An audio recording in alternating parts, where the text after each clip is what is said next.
매일 잠언 묵상 버전 3번째 5장 자기 악과 죄에 걸려 넘어진다는 것은 자기 악에 또 자기 죄에 걸려 넘어지고 또 올무에 사로잡힌다는 것은 21절부터 23절입니다. 주님의 눈은 사람의 길을 지켜보시며 그 모든 길을 살펴보신다. 악인은 자기의 악에 걸리고 자기 죄의 올무에 걸려들어서 훈계를 받지 않아서 죽고 너무나 미련하여 길을 잃는다. 잠언에서 가장 대표적으로 쓰여지는 인생에 대한 비유는 길이라는 것입니다. 그리고 그 길은 사람의 인생을 좌우하는 기준이 되면서 또한 사람의 인생을 구분하는 기준이 되기도 합니다. 그 길이 사람의 인생을 결정합니다. 또한 그 길을 보면 그 사람의 삶을 구별하고 구분할 수 있습니다. 어떤 길을 걷느냐에 따라 걸은 그 길이 그 사람에게 유익을 주든지 혹은 해를 당하게 합니다. 어떤 길을 걷고 있느냐를 보면 그 사람이 무엇을 추구하며 무엇을 원하며 무엇을 위해 그리고 왜 사는지가 드러나게 됩니다. 마치 나무의 열매를 보면 그 나무를 알듯이 그 사람이 걷는 길을 보면 그 사람을 알 수가 있습니다. 길이라는 것은 삶의 목적에 따른 목표를 향해 걸어가는 여정입니다. 길이라는 것은 삶의 목적에 따른 목표를 향해 걸어가는 여정입니다. 목적에 따라 목표를 지향하고 추구하지 않은 삶, 만약 목적을 모르고 목표를 지향하지 않는다면 그 삶 자체는 길이 없어 방황하는 것이며 비전이 없어 망한 것입니다. 목적과 목표의 방향이 설정이 되면 방법, 즉 어떻게 그 목표에 이를 것인가라는 삶의 방식이 결정되게 됩니다. 문화, 습관, 유행, 오락 등 삶의 전반적인 내용이 결정되게 됩니다. 시간, 돈, 어떻게 써야 될지, 어디에 집중해야 될지, 어떤 방식으로 시간과 물질을 써야 될지가 결정되게 됩니다. 또한 관계를 지키고 관계를 세우며 공동체를 섬기게 됩니다. 목표를 향해 걸어가는 삶의 모든 방식이 그가 걸어가는 길에서 드러나는 것입니다. 어디를 가며 어떻게 걸어가는가가 길이라는 그 인생의 현장에서 나타나게 됩니다. 예수님을 바라보고 따르는 자들은 그래서 성령과 함께 동행함으로 성령으로 살아가는 은혜를 누리는 것이 그 길에서 드러나게 됩니다. 분명한 꿈과 비전으로서의 목표가 명확하지 않고 희미하다 해도 꿈으로서의 목표를 갖기 위한 길은 걸어갈 수 있습니다. 꿈의 길은 없다 해도 꿈을 갖기 위한 길은 걸어갈 수 있습니다. 시간과 물질 사용에 대한 올바른 자세를 취하고 하나님을 온전히 찾고 구하는 우선순위에 따른 삶이 바로 그런 것입니다. 하나님께서는 하나님의 꿈을 가지기 위해 헌신하는 자들의 삶, 즉 꿈을 찾기 위한 길에서 반드시 만나 주십니다.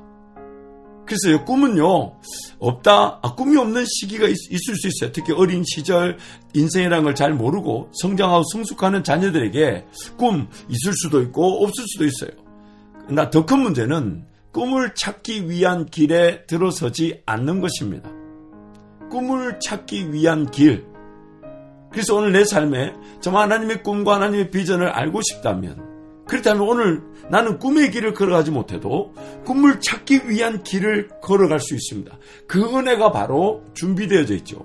그래서 21절 말씀 보면 주님의 눈은 사람의 길을 지켜보시며 그 모든 길을 살펴보신다. 주님의 눈은 사람의 길을 지켜보시며 그 모든 길을 살펴보신다. 이렇게 말씀하고 있죠.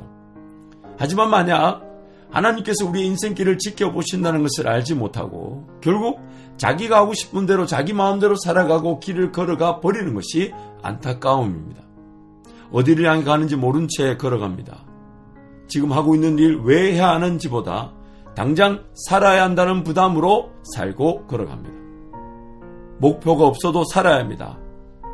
그러나 목표가 없다 보니 순간순간에 최선을 다한다 해도 깊고 풍성해지는 길, 더 영향력과 가치를 가지고 또한 그 더 큰 영향력과 가치를 가지게 되는 그 길보다는 이 순간의 만족을 위해 살아가게 됩니다. 당장에 먹고 마시고 입는 문제 해결하는 것, 그러면서 조금 여유가 필요하고 건강을 돌봐야 되고 하니까 또 운동도 하면서 적절하게 취미생활, 물론 그 취미생활 자체를 제가 거절하는 게 아니에요. 삶의 목표와 목적에 따른 목표가 없는데 순간적인 만족을 추구하는 측면에서의 취미는 결국 인생의 또 다른 방황, 허비가 되는 것입니다. 궁극적 인생의 만족이 없는 길에서 이것저것 기웃거리듯 만족할 만한 것을 찾지만 결국 찾지 못하는 것이 나을 수도 있습니다. 자신의 인생길을 전혀 이해하지 못하고 걷는 이들은 결코 안전할 수가 없습니다. 게으르고 나태함이라는 위기도 그렇지만 서투르고 분주하여 영적 육적 문제들을 일으키고야 맙니다. 그래서 5장의 그 전반부의 내용이 뭡니까? 뭔가 길을 제대로 들어서지 않은 자들은 나중에 사람들의 둘러싸인 삶의 현장 그 길에서 오히려 수치와 부끄러움을 당한다는 거죠. 왜요? 그 사람만의 존재적 가치, 영광, 그 사람만이 받아야 될 그런 영예, 지위 이런 것들이 전혀 없이 인생을 허비했을 때 나중에는 나라도 좀 써달라, 내 삶을 조금 도와달라는 식의 그 공동체 안에서, 그 조직 안에서 그렇게 자기 스스로가 수치와 부끄러움을 당할 수 있다는 것입니다. 그래서 이렇게 말씀합니다. 악인은 자기의 악에 걸리고 자기 죄의 올무에 걸려들어서 훈계를 받지 않아서 죽고 너무나 미련하여 길을 잇는다. 주님이 보시는 그 길, 즉 지금 내 이 삶을, 내 길을 주님이 보고 계신다. 그래서 그 길, 그러나 정작 걸어가야 될 그 길을 나는 모르잖아요. 주님은 아세요. 그래서 어떤 사람은 꿈을 가지고 걸어가는데 나는 꿈이 없어. 그러면 주님이 주실 꿈을 향한 길로 들어서야 되겠다. 이것이 오늘 우리가 가져야 될 자세인데 그것을 저버리면 게으름과 나태함, 서투르고 분주함 그런 것들이 결국 잘못된 선택, 잘못된 결정, 어떤 기회를 기회로 보지 못하고 놓쳐버리고 기회가 아닌데 기회로 여겨서 착각하게 뛰어들어서 기어의 악에 걸리고 올무에 걸려들게 되는 것입니다. 자기 악에 걸리고 자기 죄의 올무에 걸려드는 안타까움. 이 모든 것들이 배움의 기회를 거절하고 책망받기를 싫어한 것 때문이라고 성경이 말합니다.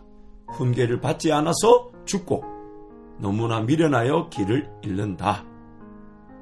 누군가 자신에게 책망하지만 바른 길로 인도해 줄 사람, 그 사람이 없어서 자기 혼자 다 아는 것처럼, 그건 아무것도 모르는데 다 아는 것처럼 인생길을 걸어가 기어이 길을 잃고 말고 죽고 만다는 것입니다.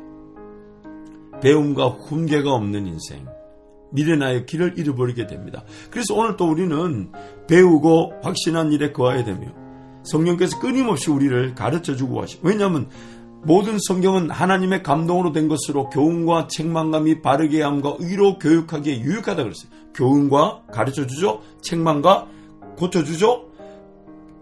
바르게 함과 뭐가 옳은 것인지를 알게 해주죠. 또 코렉션, 이렇게 회복시켜주죠. 고쳐주죠. 또한 의로 교육하기, 의 안에서 하나님의 그 나라 안에서 또한 하나님의 나라를 추구하면서 그 안에서 훈련받고 단련받고 자라나는 법을 성경은 가르쳐주기 때문에 오늘 우리의 인생의 자세는 배우고자 해야 되며 또한 우리의 죄가 우리를 다스리고 있으니까 그것을 꼬집듯 책망하듯 그러나 그것을 하나님께 회개하며 도움을 구하며 하나님을 온전히 바라보는 그 길을 걸어갈 때 우리는 꿔야 될 꿈을 꾸게 되지만 항상 꿈이 주어지지 않아도 꿈을 찾기 위한 길에서 하나님과 동행할 수 있는 것입니다.